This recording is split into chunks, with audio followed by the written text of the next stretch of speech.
Tren de la Vida Express. Viajamos a la más alta velocidad de un lugar a otro, recogiendo a muchos amigos y amigas que nos cuentan la vida en clave diferente. Acompáñanos por las rutas del corazón. Esto es el Tren de la Vida Express, contando la vida en clave diferente.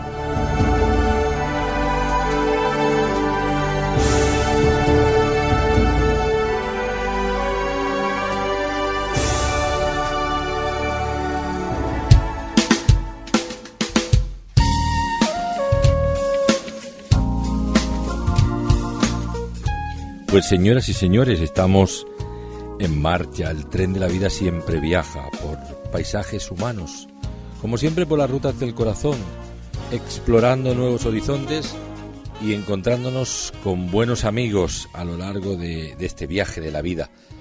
El tren de la vida imparable, como la vida misma, y con un destino no incierto en este caso, sino un destino seguro, que es el destino final para muchos de nosotros. Los que montamos en este tren, viajamos en él, es el cielo de Dios. Pues estamos en un testimonio cara a cara, en testimonio de experimental, vivencial, de un hombre, de un buen amigo y de un hombre de fe y de un hombre común y corriente, pero que nos queremos que nos cuente cosas, vivencias y experiencias, para que ustedes puedan identificarse con esta persona y extraer de alguna manera las mejores conclusiones. Aquí tengo conmigo a un buen amigo, José Manuel Carvajal. Hola, José Manuel. Muy buenas, Julio. Encantado de estar contigo aquí, también con todos los oyentes.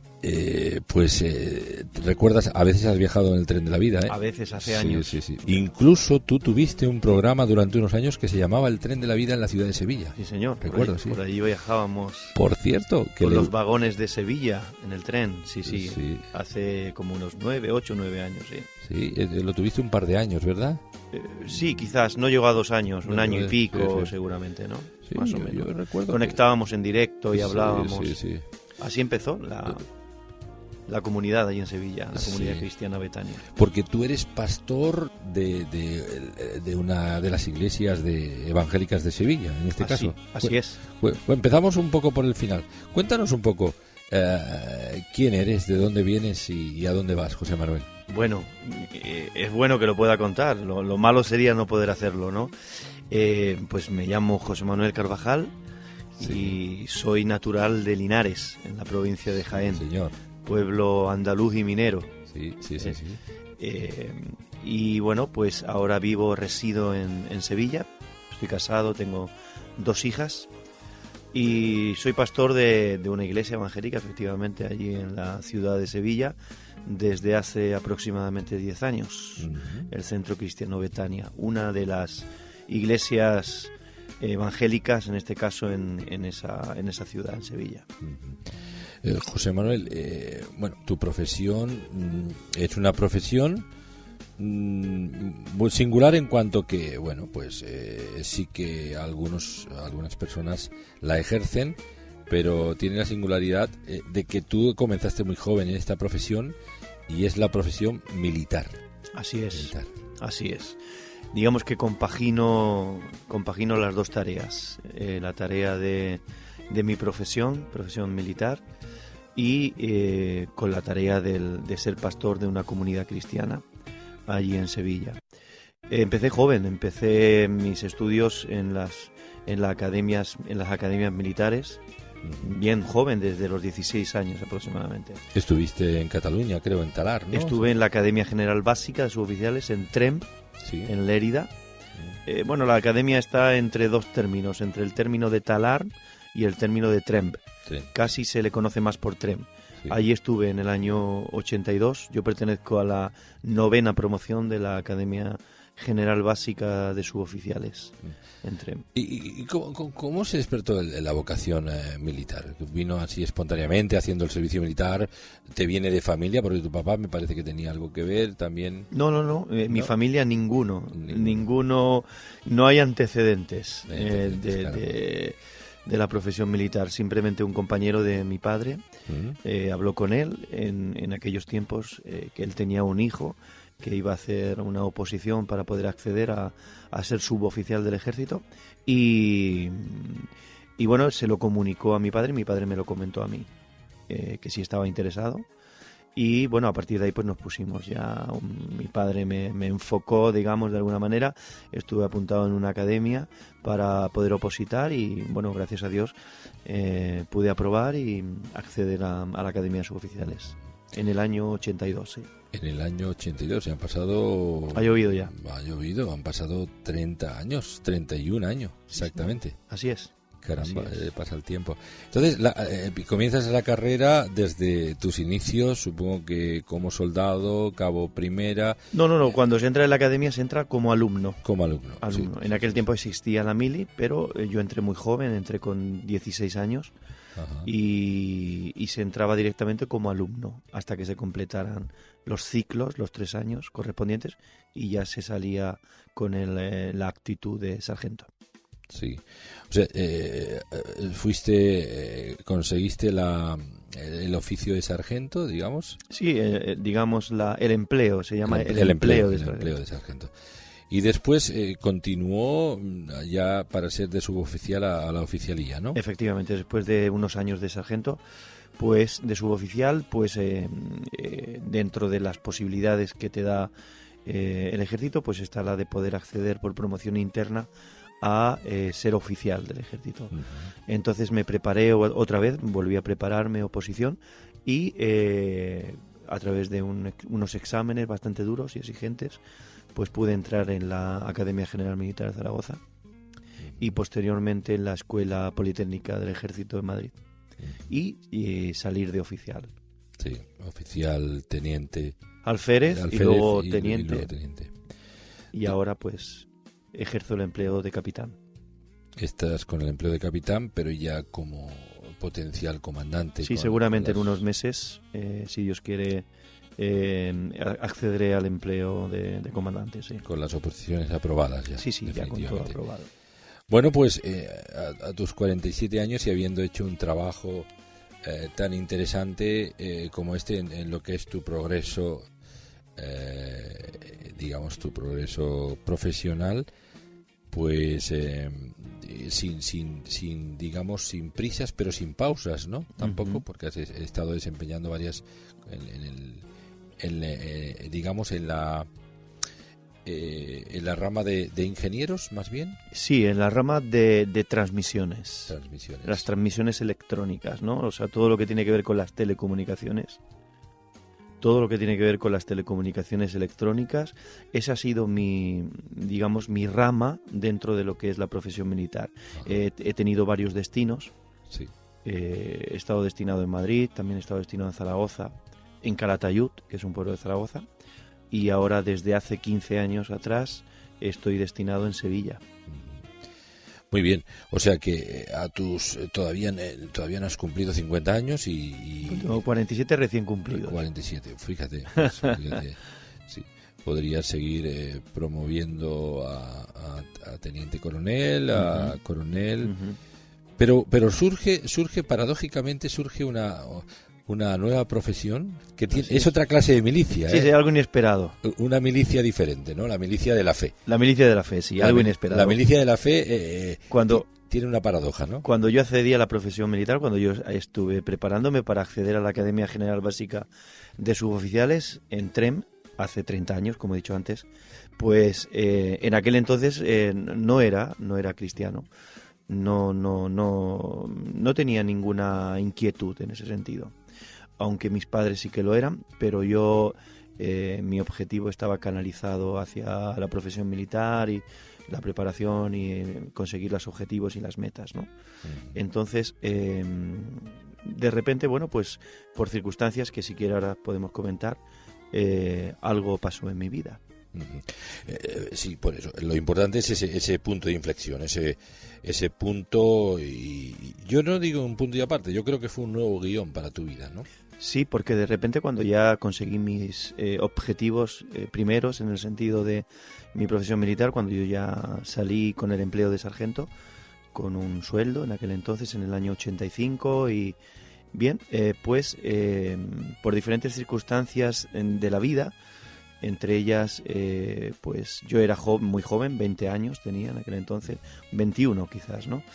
Y de repente me encontré con que, bueno, había una necesidad, surgió así quizás porque es verdad que Dios de alguna manera está ahí para todas las personas, para todas las vidas disponibles. Y aunque había conseguido mi objetivo, pero no me sentía satisfecho, verdaderamente satisfecho en la vida. Había como un vacío en mi corazón, había como miedos, temores, no me satisfacía la manera de gastar mi dinero, la manera de emplear mi vida. Había algo que me faltaba, algo. A mí me faltaba algo, y ese algo que me faltaba me causaba pues que mi vida no fuera feliz realmente. Aunque estaba cubierta por la profesión, pero no estaba realizado, o sea, internamente. No llenaba tus expectativas más profundas. Efectivamente, no las llenaba, esa es la realidad. Yo tenía un vacío, un interior, un miedo, unos temores que por más que trataba de buscar en un sitio o en otro, en diferentes sitios, lecturas, libros, incluso buscando en diferentes sitios, ¿no? Buscando en el mundo, en el consumismo, buscando en pasarlo bien, en fiestas y en todo lo demás, pero había algo ahí que no iba bien, y una persona eso lo sabe y lo conoce, sabe que ahí falta algo, que aunque tengas todo y aunque hayas conseguido tus metas, pero hay algo en lo más interno del ser humano que no está. Tienes, evidentemente esto nos sugiere y nos habla, y yo puedo saber que eso te lleva a tener como una crisis espiritual que tenemos todos muchos, pero que enmascaramos. Quizás es una crisis existencial. Una crisis existencial. Realmente no te sentías satisfecho con habías logrado lo que te habías propuesto, pero era insuficiente. Sí, era una crisis, y mira que era con 21 años aproximadamente. Era una crisis existencial, ¿no? Era una crisis de existencia, y de tan joven. Yo me sorprendía porque decía, bueno, ¿cómo puede ser, no? Mi vida no tiene sentido, y no es que yo estuviera en una depresión ni nada de eso, ¿no? Al contrario, pero mi vida estaba vacía, ¿no? Como he dicho antes, no le encontraba el sentido a la vida, no tenía un propósito, y era una crisis existencial, ni siquiera espiritual. Y en ese momento que hubo este vacío interior, que yo creo que muchos enmascaramos o lo llenamos de muchas maneras, sí. y podemos pasarlo por alto, ¿no? Quiere decir, pero parece ser que te detuviste hasta que se produjo algo que cambió, le dio un golpe de efecto a tu vida diferente, ¿no? Cuéntanos ese momento, porque quizá muchos quieren pasar desapercibido esa experiencia que se vive, pero que a veces uno la deja en vía muerta, o parece que no profundiza en ella. Bueno, antes de continuar, y si me permite, Julio, comentar que es verdad, o sea, yo conozco a mis compañeros de profesión e incluso familia, y yo creo que todo ser humano pasa a lo largo de la vida por diferentes crisis existenciales, ¿no?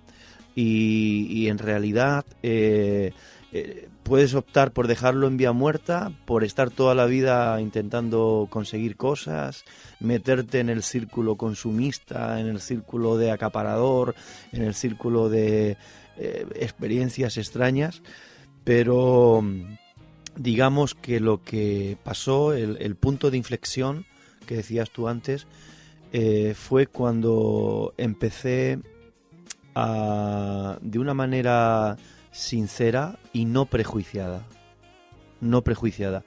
empecé a interesarme por ese Jesús que de pequeño me habían enseñado que existía, o me habían dicho que existía. Ahí empezó, digamos, el proceso de transformación, de cambio, del punto de inflexión, cuando empecé a buscar si ese Jesús que me habían dicho era verdad.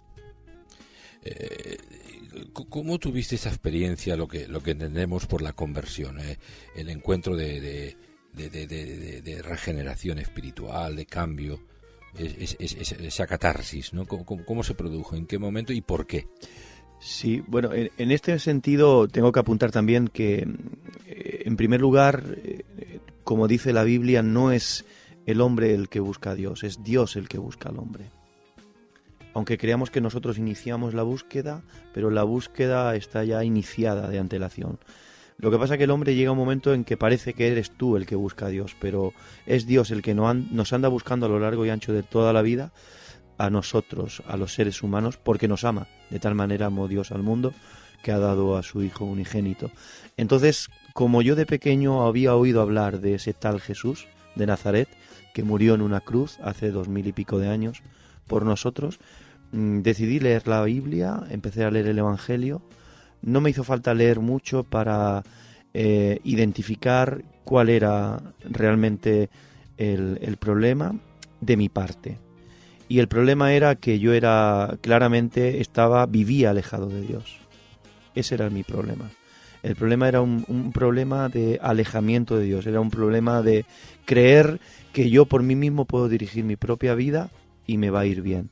El problema era un problema de desobediencia, al fin y al cabo. Nos cuesta tanto a los seres humanos obedecer. El ejército precisamente en eso me ayudó, porque en el ejército dicen que para poder saber mandar hay que saber primero obedecer. No eres un buen mando si no eres no eres una persona obediente primero, ¿no? Ese es un principio del reino de Dios, ¿eh? Así es. También, es curioso, ¿eh? Sí. Entonces, yo me di cuenta de mi situación. Dios me habló y el Evangelio me habló y me di cuenta que estaba alejado de Dios. Estaba alejado egoístamente.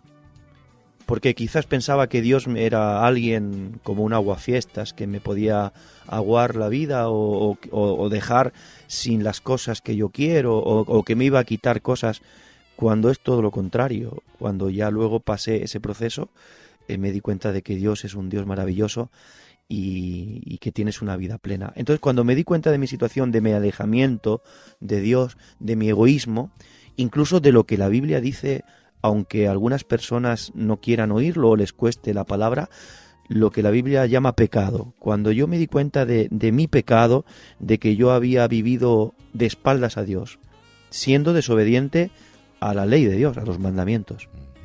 Entonces, en ese momento, de natural surgió un día en Madrid pedirle perdón a Dios, decirle: Señor, he vivido alejado de ti, lo reconozco.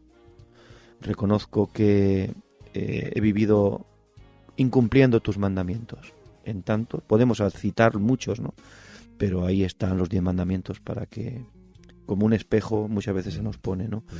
Y entonces, pues me arrepentí, le pedí perdón a Dios y le dije, como dice el Evangelio. El Evangelio dice que el que le recibe en su corazón, pasa automáticamente a ser una nueva criatura.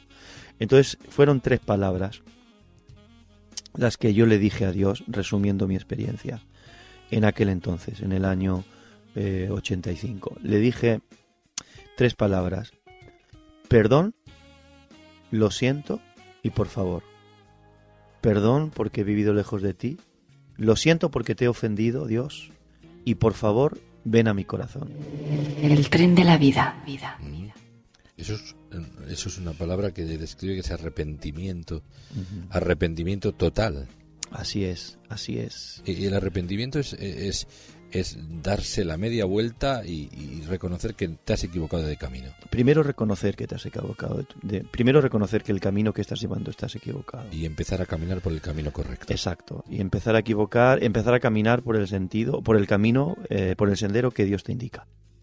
Esa es la clave de un verdadero cambio, de una verdadera transformación, que la vives, no es algo imaginario, eso lo vives y lo experimentas. El cristianismo es experimentable. Claro, es sin duda, lo es porque si no todo este intento de explicarnos, ¿no?, y contar nuestras vivencias y testimonios, de hablar por hablar, o la religión del bla, bla, bla, bla, bla, no serviría para mucho, sería absurdo porque es, al fin y al cabo, sumo. Fíjate si es experimentable que los primeros cristianos, cuando experimentaban lo que habían experimentado, su cambio, la realidad de un Cristo, de un Jesús vivo, de un Cristo resucitado, que les cambió la vida, ellos morían en el circo romano cantando alabanzas a Dios de rodillas. Sí, es cuando una persona llega a tener esta experiencia de encuentro con Jesús, un encuentro con Jesús, exacto, un encuentro como lo tuvo Nicodemo, como lo tuvieron tantos, el ciego de nacimiento y tantos que vemos en los evangelios, pero que se sabe, ¿no? Luego ya, como hemos tenido muchos, yo Así mismo es. también tuve mi encuentro con Jesús hace bastantes años y era un muchacho, pero también tiene muchas semejanzas con tu experiencia personal. Y claro, no nos hemos convertido ni en monjes ni en frailes. De hecho, tú tienes una profesión muy abierta al mundo, una profesión en muchos casos de alto riesgo. Así es. Y una profesión en la que eres todo un profesional, un técnico. Yo te he visto trabajar y sé de tu desempeño actual. Pero luego volviendo a la realidad, cuando uno piensa, pero bueno, ¿cómo puede alguien estar en el ejército? Y yo me congratulo mucho, quizás como ciudadano español, de que el ejército está cumpliendo una misión muy interesante en esta etapa, y son misiones de paz en el mundo, de interposición. Qué bueno. Y yo creo que se le ha dado un carácter al ejército realmente muy interesante en los últimos años, ¿verdad? Interposición, de control de fronteras, de imposición de paz.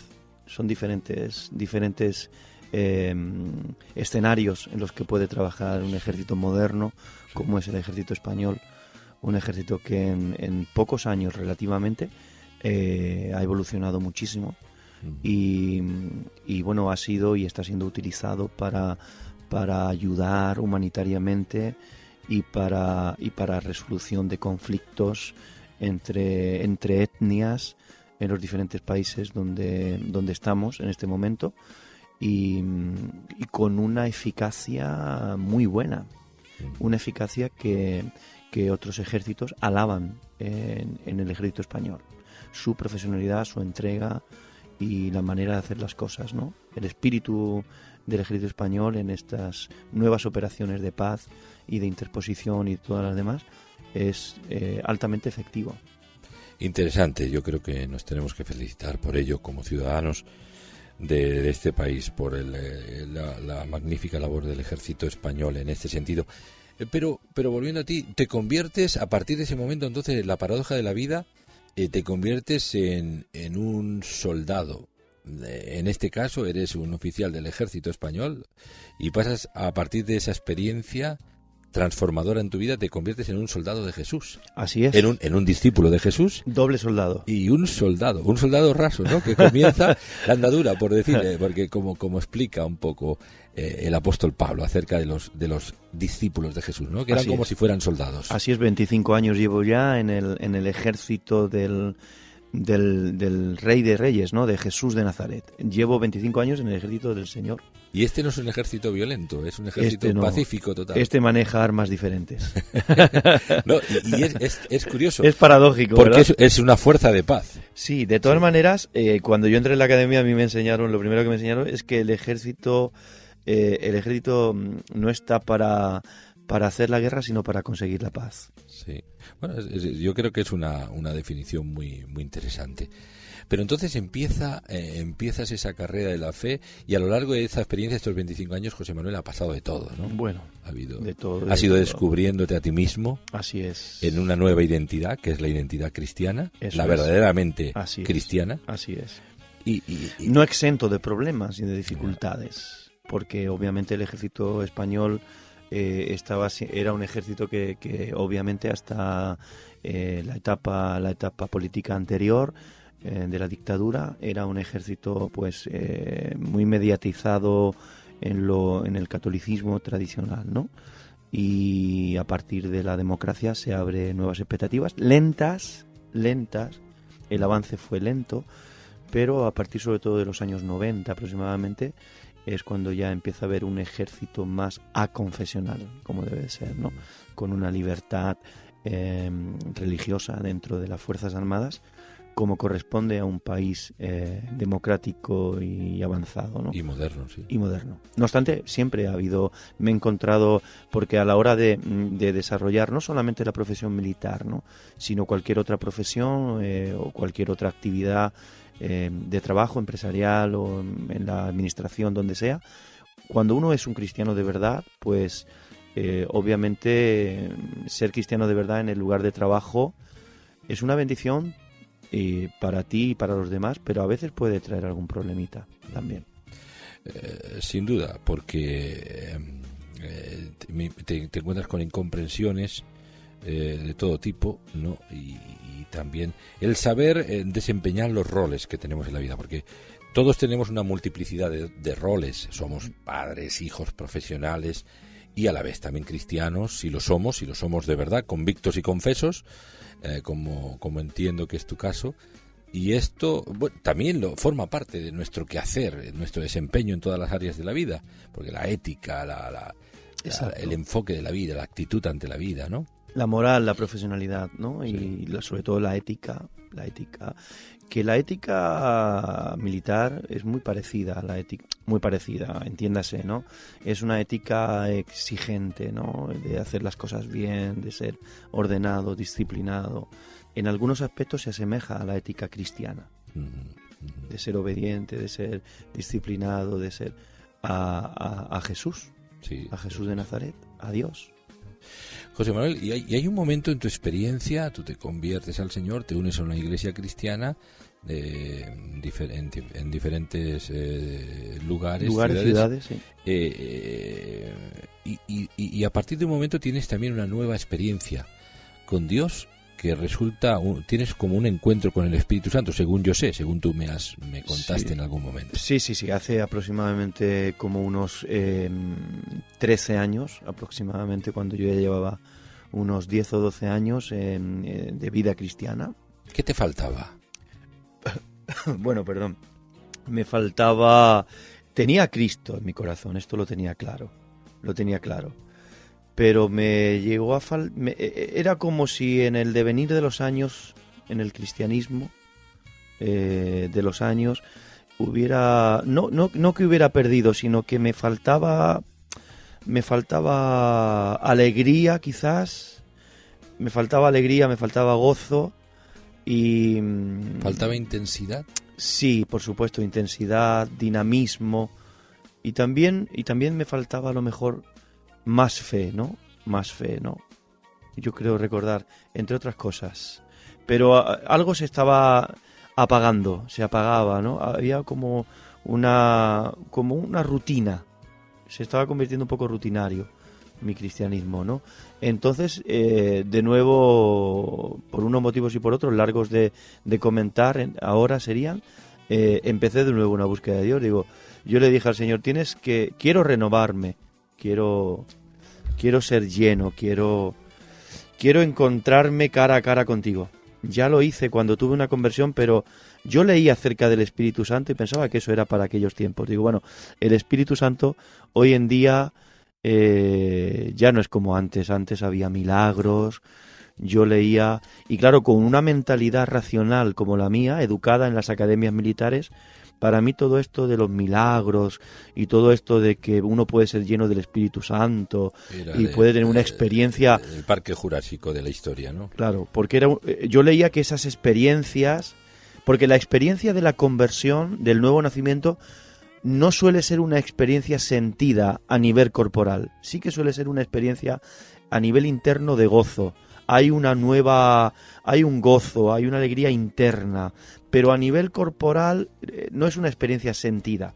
Sin embargo, yo leía la Biblia y veía en los Hechos de los Apóstoles que ahí había experiencias sentidas en varios relatos. Cuando el Espíritu Santo bajó, fueron llenos del Espíritu, hablaban otras lenguas, el lugar donde estaban temblaba. Claro, yo leía eso con mi mente racional de haber estado estudiando en academias militares y electrónica y todas estas cosas, transmisión, y yo no enfocaba bien eso. Y yo decía, bueno, esto sería para aquel tiempo. Y algunos me decían, sí, eso era para aquel tiempo. Hasta que bueno, creo que hay que ser valiente en la vida, ¿no? Y dije, yo voy a probar, porque yo creo que esto es para ahora. Porque me habían hablado, había oído algo de que no, esto es real. E inicié la búsqueda de esa experiencia que, bueno, aquello sí que fue una bomba. Una experiencia con el Espíritu Santo, nada más y nada menos. Nada más y nada menos. Que es el que te conecta con toda la red viva de Dios. Así es. Con el así Hijo es. amado, que es nuestro bendito Salvador, Sí, con señor. el Padre y con todo ese mundo de Dios. Eso es. Así que un día en casa, pues orando, en mi vida cristiana orando, de repente tuve un encuentro muy poderoso. Quizás a nuestros oyentes a lo mejor esto le puedes llamar un poco la atención, como que es esto de un encuentro, ¿no? Sí. Y si tú lees, querido oyente de Hechos de los Apóstoles, vas a encontrar ahí que los que estaban en el aposento alto, Dios vino sobre ellos. Ya se lo había dicho Jesús de Nazaret. Dice, yo me voy, pero vendrá el Espíritu Santo, ¿no? Ya eran cristianos, ya eran creyentes, nacidos de nuevo, pero después tuvieron esta experiencia Claro. santificadora, revolucionaria, digamos. Eso es. Renovadora. Esta experiencia que les dio poder. Le dio poder. Ellos ya eran cristianos porque Jesús, cuando resucitó, sopló sobre ellos el Espíritu Santo, sobre sus discípulos. Sin embargo, luego les dijo, pero no obstante, luego les dijo, quedaos en Jerusalén, porque tiene que venir el Espíritu Santo desde arriba para daros poder. Sois convertidos, sois hijos míos, tenéis el Espíritu, pero os falta una experiencia después. Os falta que el Espíritu Santo venga sobre vosotros con poder. Y efectivamente, esto fue lo que pasó. Esto fue lo que pasó en mi vida, Julio. Vino el Espíritu Santo con poder sobre mi vida. Y tuve una experiencia muy poderosa que me llenó, literalmente fui sumergido en el fuego, en la visitación de Dios. Tremendo. ¿Te pasó quizá como a Saúl, que dice que cuando el Espíritu de Dios vino sobre él, fue mudado en otro hombre? Exacto, yo me acordé de esa palabra. Esta descripción es muy ilustrativa, ¿no? Sí. Yo... Y bueno... O como Pablo, como Saulo de Tarso, ¿no? A lo Sí. mejor en el camino de Damasco, que le rodeó. Dice le rodeó. Sí. No dice que le vio solamente, no vio una luz. Creo que dice literalmente le rodeó una luz, le rodeó. Entonces, a partir de ese momento empieza una nueva dinámica en tu vida, Cristiano. Un revulsivo importante, una nueva dinámica. Y bueno, y luego poco más, prácticamente al poco tiempo, un tiempo después, no demasiado tiempo después, incluso te sientes llamado hacia el ministerio pastoral. Así es. Como un hombre de fe, pero un hombre comprometido con la fe cristiana, sirviendo a Jesucristo, ayudando a los hombres, siendo un mediador, un facilitador, un pastor, un consejero, uno que enseña el camino de Dios también a otros. En fin, lo que hacen los pastores, ¿no? Todo este tipo de cosas. Pues efectivamente fue a partir de ahí, a partir de ese momento sentí un gran celo por predicar el Evangelio y también por empezar una obra de responsabilidad, de cuidado de personas que Dios iba poniendo en mi camino directamente, así, de esta manera, ¿no? Y bueno, pues desde aquel entonces a día de hoy es lo que estoy haciendo, tratando de servir a la profesión donde Dios me tiene por ahora, que es en el Ejército Español, como oficial del Ejército, y compaginándolo como buenamente puedo y con la ayuda de Dios con una tarea pastoral también. Hay una asociación de militares evangélicos, Sí. asociación de militares que precisamente ahora en el mes de abril tendrá su segundo desayuno anual. El primero lo hicimos, el primer desayuno anual de militares cristianos evangélicos lo hicimos el año pasado en Rota, en la base naval de Rota. Sí. Y ahora lo vamos a tener, Dios mediante, en abril en la base militar del Goloso. Allí nos vamos a reunir un buen grupo de personas que han tenido la misma experiencia que yo y que ejercen la profesión militar también, de las dos maneras, ¿no? Muy interesante, muy interesante. José Manuel, esto da mucho de sí, pero para ir concluyendo, porque evidentemente el tiempo apremia siempre, pero definitivamente ahora estás viviendo una nueva etapa de tu vida y por Porque habrá gente que nos está escuchando que pensará, caramba, la incompatibilidad de tantas cosas con la fe cristiana. La fe cristiana puede formar parte consustancial de cualquier desempeño en la vida, ¿no? Por supuesto. Yo puedo ser bombero, puedo ser astronauta, puedo ser paracaidista, puedo ser presidente policía, de gobierno. Policía, puedo ser un político, puedo ser un albañil, lo que sea. Evidentemente, no hay una división. Esto es una cosa aparte, la experiencia religiosa es una cosa aparte, la experiencia secular es otra. ¿Forma parte de un todo? Por supuesto, la vida cristiana está hecha y Dios la diseñó para que fuera algo consustancial con tu vida. Nuestra vida, la vida del cristiano debe ser una vida cristiana a las 24 horas del día, los 365 días del año. Entonces, no es, ni puede ser, ni es bueno poder separar las cosas, ¿no? De decir, pues, yo tengo una vida cristiana aquí y aquí soy de otra manera. No. Y es posible compatibilizarlo, ¿no? Vivir la experiencia cristiana en el ámbito de cualquier profesión que se tenga, absolutamente. Y a lo largo de estos años, pues así ha sido en mi caso, ¿no? Y así lo sigue siendo.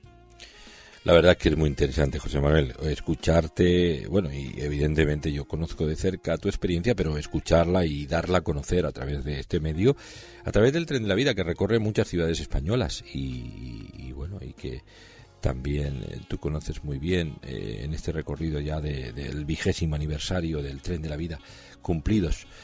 Bueno, pues ahí queda eso. Este es un testimonio que yo creo que puede arrojar mucha luz a muchos peregrinos de las ondas. Ya lo creo. A muchos hombres y mujeres buscadores de la verdad, sean quienes sean, del trasfondo social o cultural que procedan, no importa, porque Dios ama a los hombres, sean quienes sean estos, a los hombres y a las mujeres de este país y a los que viven en este país. Ya también lo creo, porque algunas veces algún compañero mío me dice, bueno, pero ¿cómo es posible que un oficial del ejército pueda ser cristiano, comprometido de esta manera? Digo, claro, por supuesto que lo puede ser.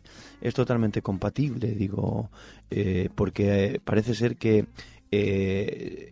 hay una idea por ahí peregrina, que no es cierta, que las personas inteligentes, las personas que tenemos una carrera, las que tenemos una profesión, por la gracia de Dios, en este caso, como yo digo, pues pareciera que ser cristiano, cuando se tiene un nivel cultural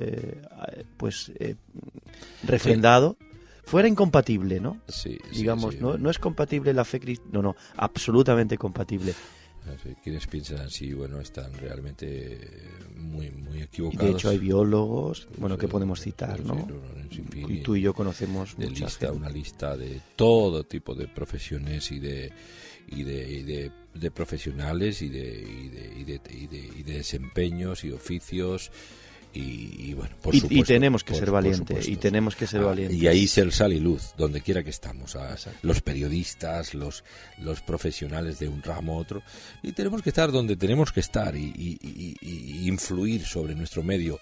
Yo creo que es una experiencia tan gratificante compartir a Jesucristo y vivirlo y compartirlo con nuestros conciudadanos y darles a conocer que Dios les ama de una manera profunda y que tiene un plan para sus vidas. José Manuel, precisamente hablabas de eso y me estaba acordando del encuentro que el apóstol Pedro en el capítulo de los Hechos, el capítulo 10, tuvo con el comandante romano, con Cornelio. Esta noche, esta mañana, estos días pasados, estábamos hablando de estas cosas, acerca de ese personaje no tan paradigmático, el comandante romano, y que precisamente era un hombre temeroso de Dios. Ya lo creo. Era un buscador de la verdad. Todavía no había tenido su gran encuentro con Dios, pero iba buscando. Bueno, y este hombre y toda su casa fue una revolución. Me acuerdo cuando leo Cornelio, pues un poco mi propia experiencia. Yo, aunque no era, tenía tintes agnósticos antes de que tuviera este encuentro con Jesús, pero también tenía cierto temor de Dios en mi corazón. Y bueno, pues me recuerda mucho el proceso de Cornelio a mi propia vida. Me lo recuerda totalmente, ¿no? Entonces Cornelio fue igual. Allí recibió a Pedro en su casa, predicó el Evangelio y luego fue lleno directamente. No tuvo que esperar 10 años o 12 como yo, sino que en el mismo día que recibió a Cristo y que Pedro le predicó al Cristo resucitado, fue lleno del Espíritu y Santo. experimentó la conversión y a su vez el bautismo del Espíritu Santo. Así es, el bautismo con el Espíritu Santo. Con el Espíritu Santo, que fue una experiencia realmente poderosa para su vida, ¿no? Y toda su familia. Jesús tenía mucho contacto con los militares. Sí, por cierto, los otros centurión romano que vino a pedir la sanidad de su siervo, ¿no? Y incluso Jesús hizo una distinción, porque dijo, nunca he visto tanta fe en Israel como... Así es. Es a la única persona que le ha dicho eso en el Evangelio. Que a este oficial del ejército... Dice, no he visto una fe mayor en todo Israel. Que cree en el principio de autoridad. Exacto. Sí. Y sanó a su siervo, porque claro, el centurión le dijo una cosa que nadie le había dicho. Dice, con solamente que no hace falta que vengas a mi casa, porque no me considero digno de que entres. Con solamente que digas una palabra, mi siervo será sanado. Y así fue. Sí, es tremendo, es asombroso. Pues querido José Manuel, oye, yo tengo ganas de más, pero sé que tenemos que acabar aquí. Así es. Muchas gracias por habernos regalado tu tiempo, tu testimonio, y estoy seguro de que además de ser una experiencia gratificante para todos los creyentes que la escuchan y seguramente muy ilustrativa, también será un desafío para muchos hombres y mujeres que son buscadores de la verdad. Así es. Estén donde estén, que seguramente van a tener un acercamiento a ese Dios vivo y verdadero, ese buen Dios que nos ama tanto, y que, bueno, espero que esto sirva para ello. Pues un placer haber estado aquí. Gracias, José Manuel, que Dios te bendiga y hasta siempre. Igualmente, Julio.